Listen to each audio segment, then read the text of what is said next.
Rajgangpur rail station नूतन overbridge निकटरे rail धारणा उपरे high tension विद्युत तार स्पर्श आसी तीनोटी पक्षी तले पड़ी छटपट हो अचेत होइथिबा देखि स्थानीय मॉर्निंग क्लब तथा युव समाजसेवी सूरज सरकार उक्त घटना संबंध में निकटरे थिबा ऑटो चालक समस्त तथ्य अवगत कराया परे ऑटो चालक तथा पक्षी प्रेमी मिसी उक्त अचेत पक्षीटी निज मुहरे फुंकी ऑक्सीजन द्वारा पक्षीटी जीवित कराइबारे सफल होइथिले।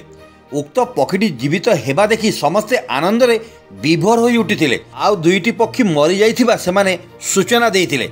आजि मध्य समाज रे एक छोटिया प्राणी पई मानविकता जीवित थिबा स्थानीय लोके निजर मत प्रकाश करथिले।